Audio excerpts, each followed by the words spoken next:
Live from the Business Radio X studio inside Renaissance Bank, the bank that specializes in understanding you. It's time for North Fulton Business Radio.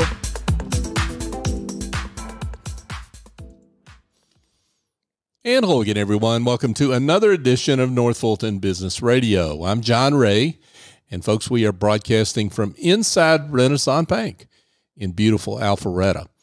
And if you are tired of being tattooed by your mega bank, you know what I mean by that. If you're the customer at one of those banks, you can't find a live person to save your soul.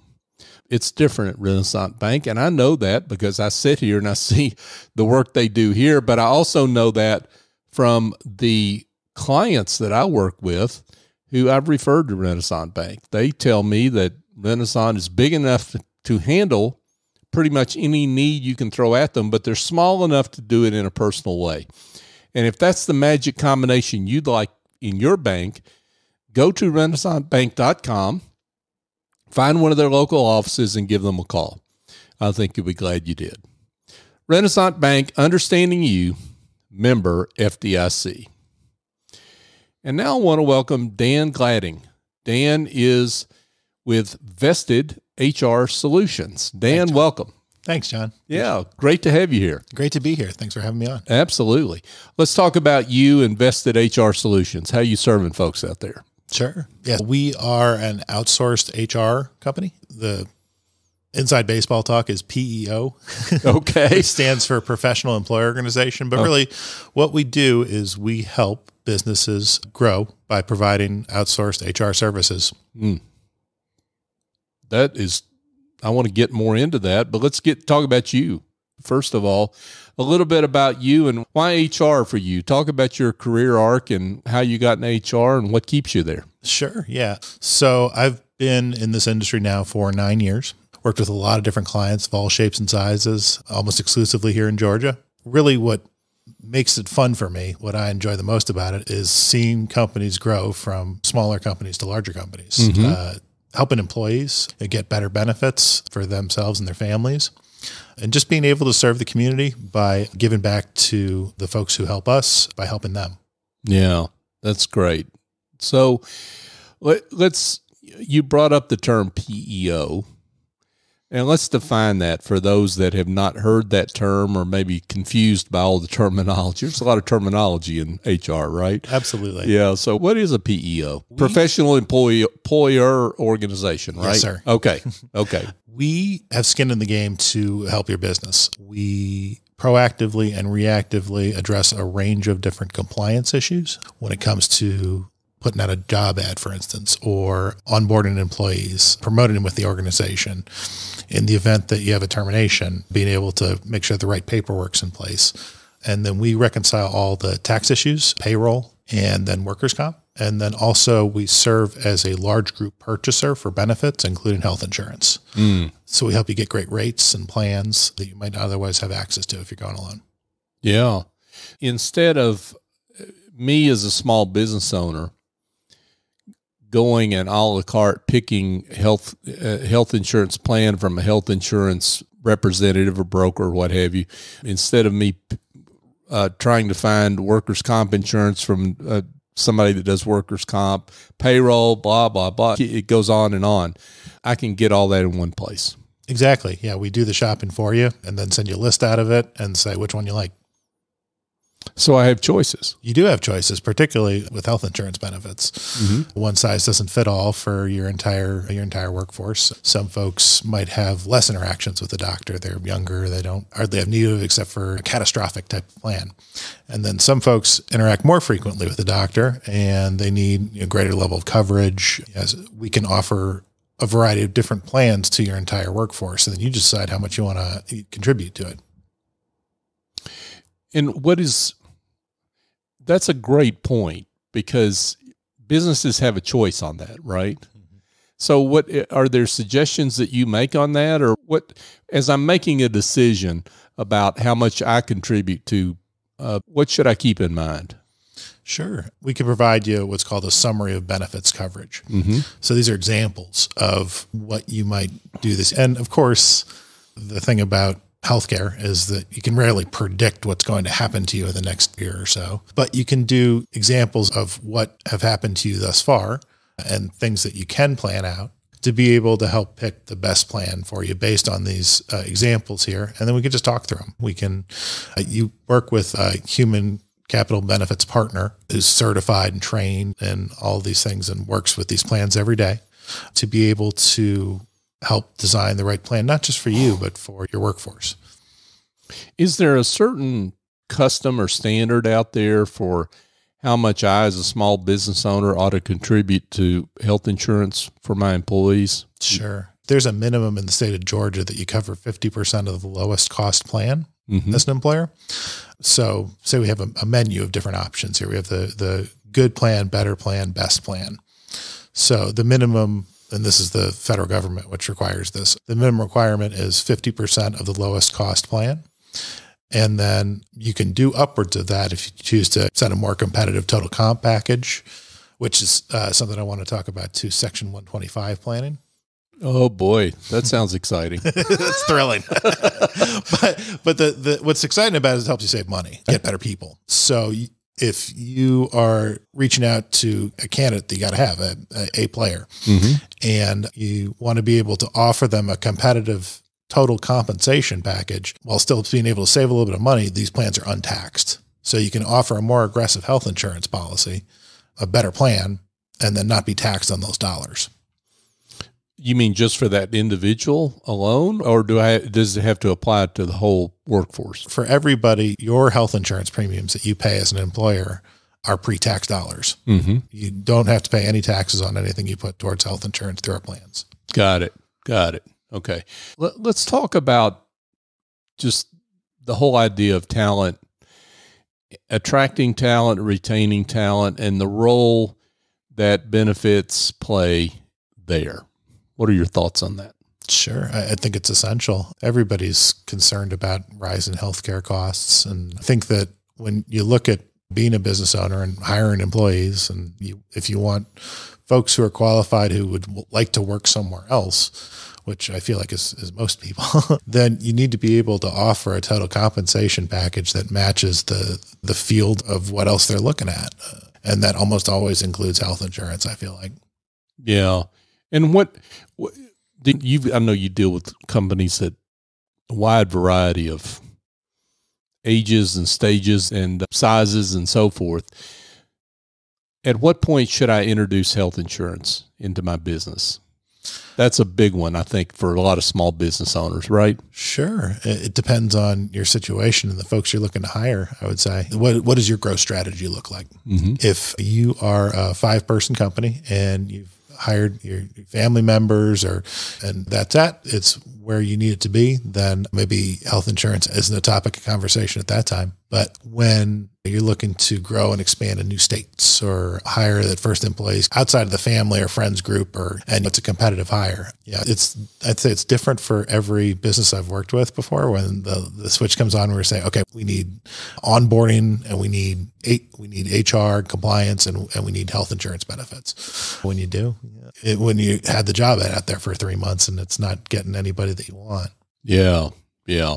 Or even more to the point, more in your face, that you're losing people because you don't have the coverages that they need for their family. Exactly. Yeah. Everybody is looking for ways to be able to save money, just like business owners are. And part of that is being able to have health insurance covered.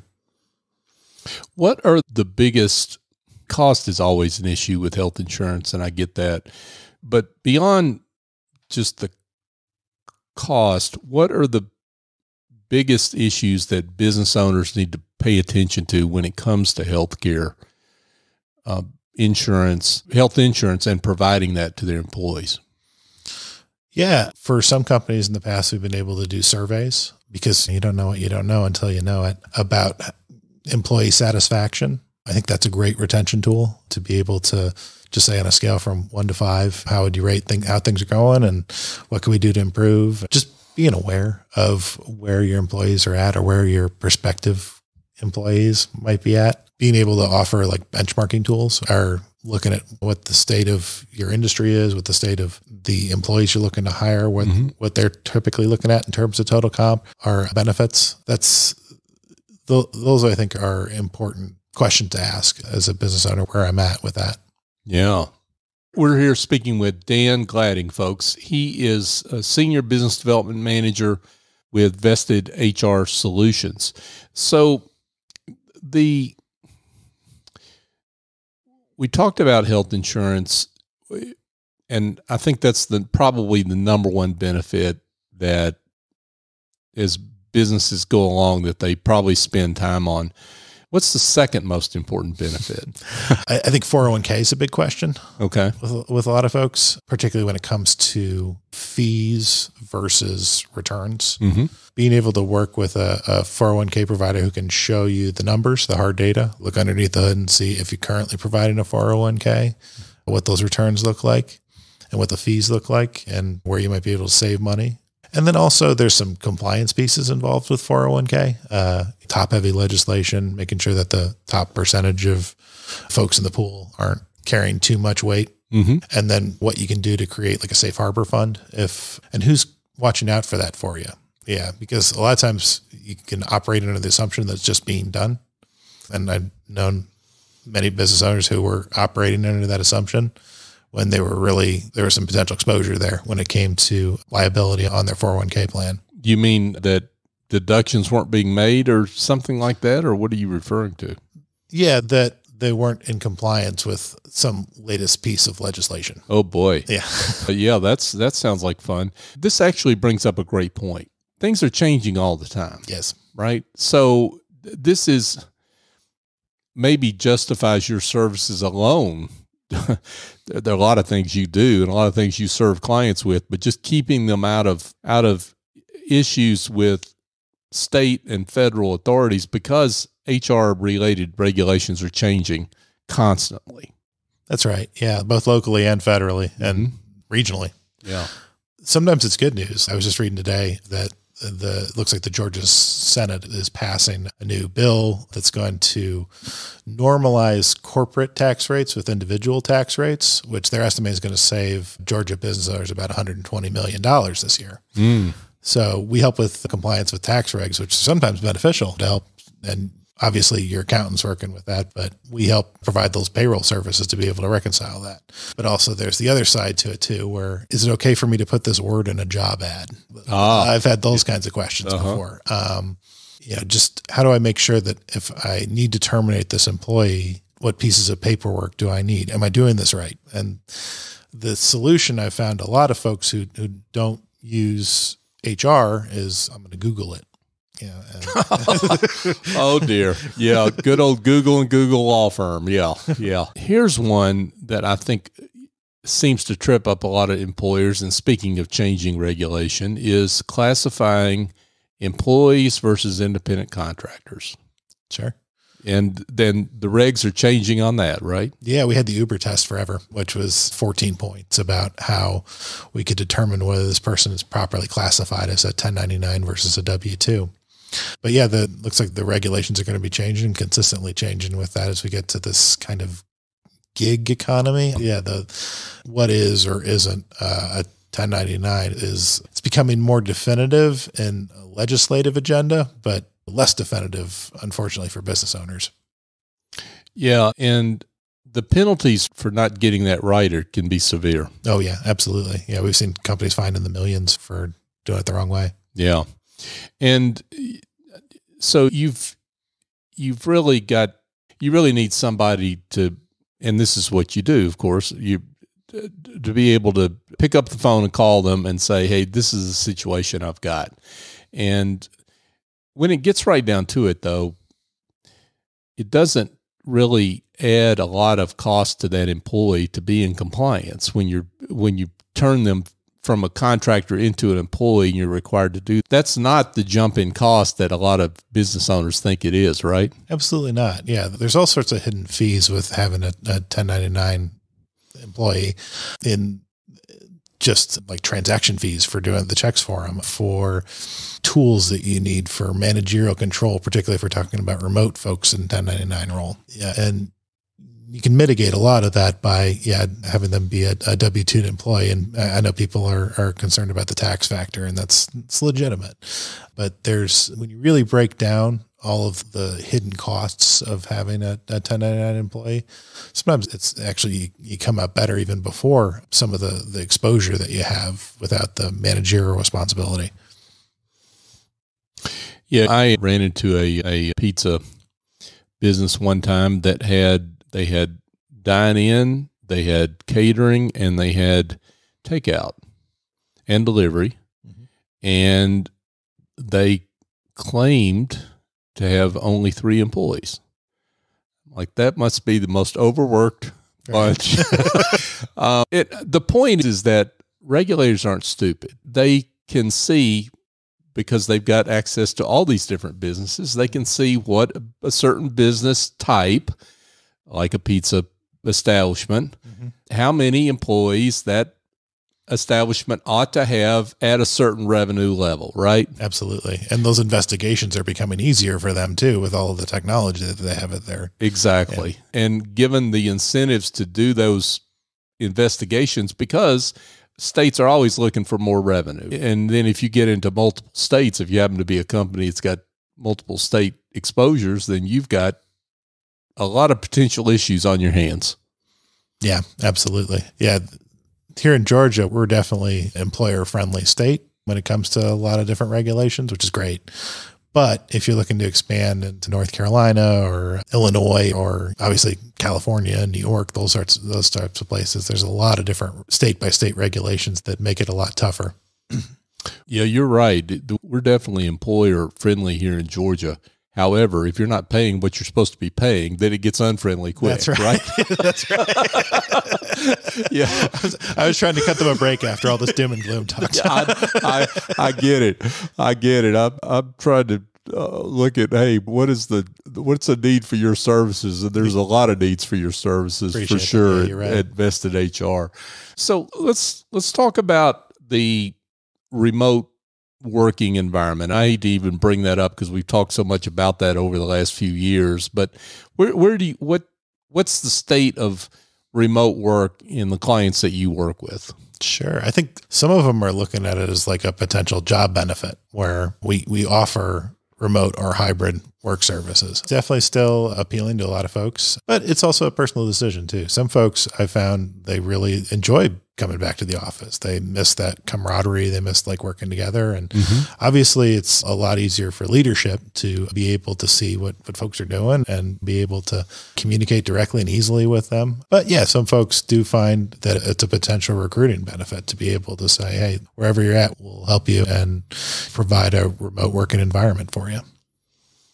And I would think it makes a difference in terms of, from the benefits point of view, communicating your benefits, making sure employees are aware of them so they can take advantage of them. Absolutely. And that being in the office makes a difference on that. Yeah. Yeah. And it's a lot easier for the folks internally who are working on health insurance enrollment. Mm-hmm. You know, I've known folks before who had to extend their deadlines by 15, 30 days or so because they couldn't do all the cat wrangling.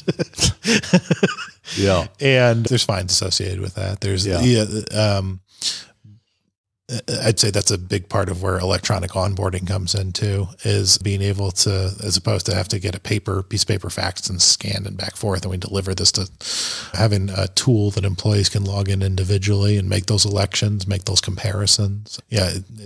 It also provides that employee a lot of sense of accountability for and autonomy of being able to make that selection for them and their families. And they have the responsibility to take care of that. Dan Gladding is with us, folks, Vested HR Solutions.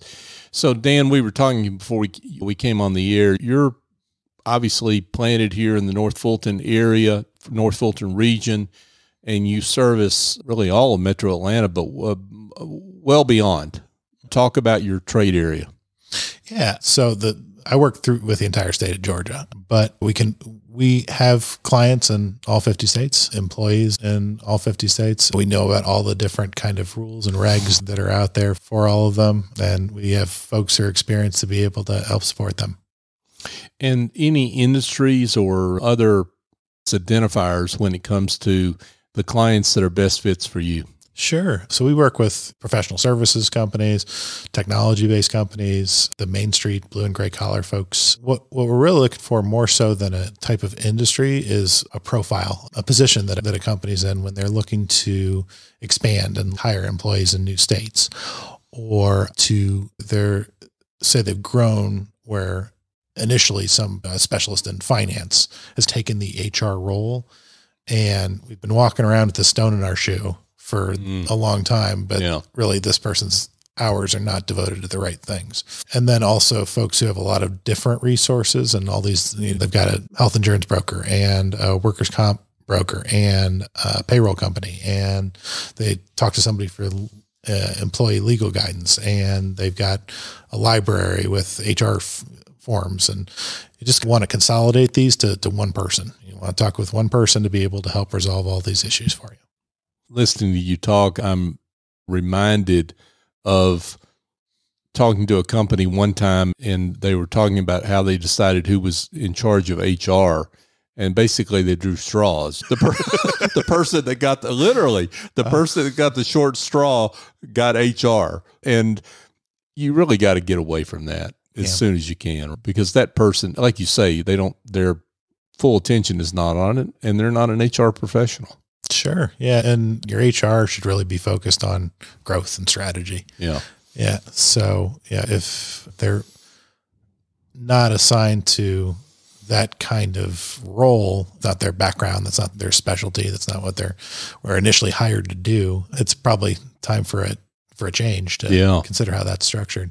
But it sounds like for those that really don't have the choice because of resources at their company, you really provide a great solution for them, because you handle everything, right? And they don't have to be HR experts. They have to be alert when you need their attention on things, but you're really the total outsourced solution for all these different areas of HR that are so important.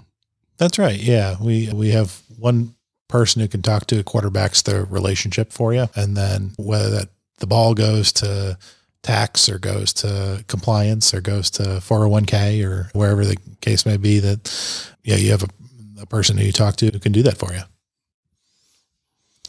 So Dan, let's talk about success stories. I'm sure you've got plenty to share, but maybe you could share one that helps illustrate the great work you do. Appreciate that. So I worked with a client who moved from Brazil to Alpharetta, here in Alpharetta, and they had been employees for a company previously and here in the States, and we're starting up a new company. And the gentleman who I was working with, he got diagnosed with cancer. This was about 20 years prior. And they weren't able to continue to offer him health insurance. And he went down to Brazil, and he got better. And through years of working with different carriers, he found a plan that worked for him that he was really excited about. But his biggest number one concern was that these employees he was hiring, and some of them he was moving from Brazil, some of them were here in Georgia, would be able to have great health insurance. He said, that's I want to be able to have a business to make money and to grow, but I want these people to be happy and be served. So we worked through probably about 26 different plans on 2 different carriers to be able to design a range of plans for these 16 employees. And I still get calls from some of them today. There's one I got about a week ago or so. He was able to offer a $0 deductible plan to his daughter who had a recent surgery. Oh, wow. Yeah. And this was 4 or 5 years ago now. There's a human part to every customer we work with. And that's something that I've always put first, is making sure that the employer is happy and that the employees that we're benefiting their lives as well. It's really contributing to the community. Yeah, for sure. Wow. What great work. Dan Gladding with Vested HR Solutions. Dan, this has been great. I can't imagine that there aren't some folks that wouldn't want to be in touch and learn more about your services. So let's tell them how they can find you. Thanks so much, John. I appreciate it. Yeah. Feel free to give me a call on my cell. My number is 404-277-53. Check us out at vestedhr.com. And then my email address is dglading. That's DGLADING at vestedhr.com. Dan Glading, Vested HR Solutions. Dan, thank you so much for coming in, and we're just delighted we could shine the light on the great work you're doing. Pleasure's all mine. Thank you, John. Thank you. Hey, folks, just a couple quick items before we let you go for today. I've got a new book out. It's called The Generosity Mindset, A Journey to Business Success by Raising Your Confidence, Value, and Prices. If you're a services provider and these issues of confidence in your value, the value that clients see in you and your pricing, or if those are issues for you, this may be a book for you. Go to thegenerositymindset.com to learn more, or if you want to order the book, it's available where, as the old saying goes, where all fine books are sold, both online and in person. Also, I want to thank you, our listener. You have supported us over the years mightily, and I am grateful for you. We are past show number 750 for North Fulton Business Radio, and I don't know where I thought we were going when we started this show, but I certainly didn't have 750 in mind. And we've only gotten this far because of you.